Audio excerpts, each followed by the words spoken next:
नमस्कार।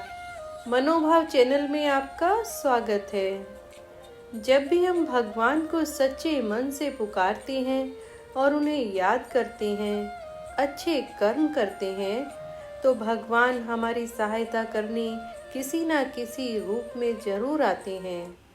ऐसी ही एक रोचक कहानी आज आपके लिए लेकर आई हूँ। एक बार की बात है, एक औरत अपने 2 साल के बेटे और अपने भाई के साथ एक गांव में रहती थी। उसके पति का देहांत हो गया था। इस कारण वह अपने बेटे के साथ अपने गांव आ गई और अपने भाई के साथ खेत में काम करके गुजारा करने लगी। उसके बेटे का नाम शुक्रन था और उसके मामा उसको बहुत प्यार करते थे। दोनों मामा भांजा एक दूसरे के साथ खेला करते थे। कुछ समय पश्चात उसका मामा काम की तलाश के लिए कहीं दूर चला गया और बहुत दिन बीत जाने पर भी वह वापस नहीं आया। कुछ दिन शुक्रन अपनी माँ से पूछता रहा कि मेरे मामा कब आएंगे। उसकी माँ उसको बताती है कि वह बहुत जल्दी ही लौट आएंगे, वह पैसे कमाने के लिए गए हैं। लेकिन जब बहुत समय तक वह वापस नहीं लौटा तो शुक्रन बहुत परेशान रहने लगा। सारा दिन रोता रहता था और बहुत उदास रहने लगा। उसकी माँ उसे देखकर बहुत दुखी होती थी। एक तो उसे अपने भाई का दुख था कि पता नहीं उसका भाई जीवित भी है या नहीं, और ऊपर से उसका बेटा भी बहुत उदास रहता था। वह शिव की पूजा किया करती थी, तो उसने अपने बेटे से कहा कि बेटा, जब तक तुम्हारे मामा नहीं आते तुम शिव भगवान से बातें किया करो और उनको अपना मामा कह के पुकारा करो। वह बच्चा बहुत भोला था और बहुत सच्चे दिल का था, तो वह ऐसा ही करने लगा, जिससे उसके मामा की याद उसे कम सताने लगी। और जब भी वह दुखी होता तो महादेव के सामने बातें किया करता। एक बार उसकी माँ बहुत बीमार हो गई और उनके घर पर खाने को भी कुछ नहीं था, तो वह छोटा बालक भोजन की तलाश में दूसरे गांव की तरफ चला गया। तो उसे रास्ते में एक सेब का पेड़ दिखाई दिया। सेब के पेड़ के नीचे शिवलिंग रखा हुआ था और उस गांव के लोग उस शिवलिंग की पूजा किया करते थे। तो बच्चा जब सेब तोड़ने लगा तो उसका हाथ सेब तक नहीं पहुंचा। वह बार बार कोशिश करता रहा, लेकिन उससे सेब नहीं टूटा। भूख की व्याकुलता में उसे कुछ नहीं सूझा और वह शिवलिंग पर चढ़कर सेब तोड़ने लगा, लेकिन फिर भी उसका हाथ वहां नहीं पहुंचा।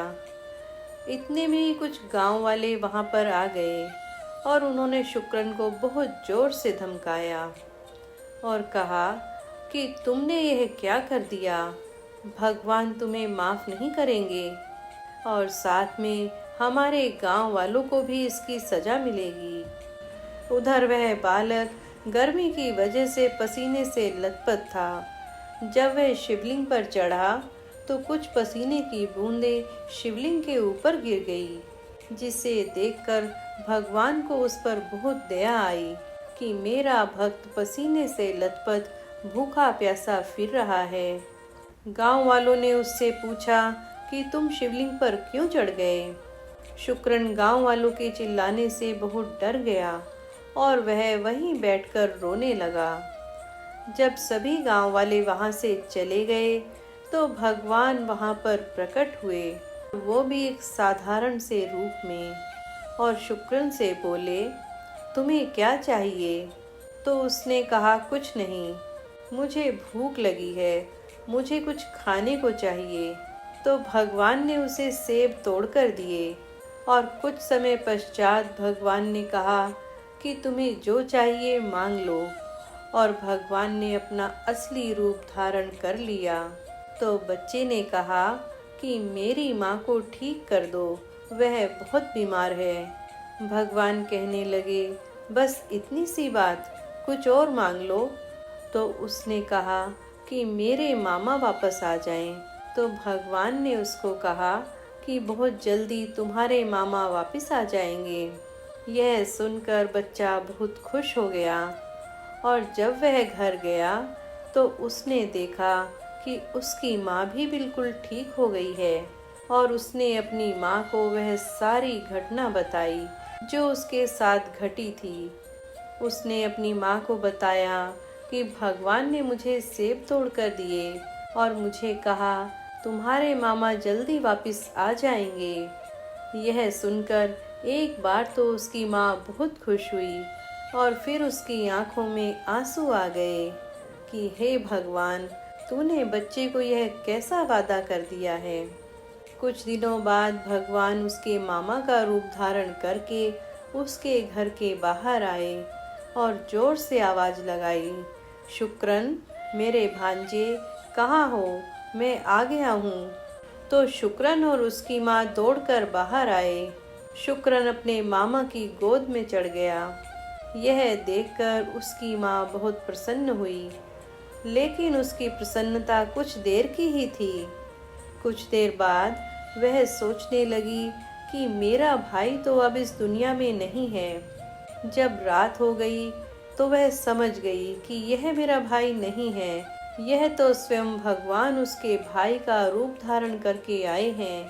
तो वह भगवान के पास जाकर उनके चरणों में बैठकर जोर जोर से रोने लगी। जब भगवान ने उसको देखा तो कहा, तुम्हारा बेटा बहुत अच्छा है।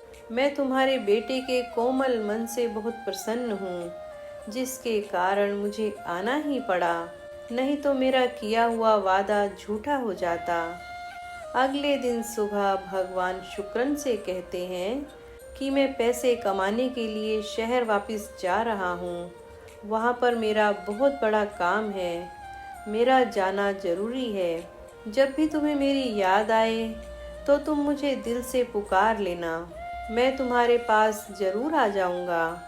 और ऐसा कहकर महादेव वहाँ से चले जाते हैं और उस बच्चे और महादेव का रिश्ता जन्म जन्मांतर के लिए जुड़ जाता है। तो देखा आपने कैसे जब हम सच्चे मन से भगवान को पुकारते हैं तो वे चले आते हैं। तो प्रेम से कहिए, हर हर महादेव।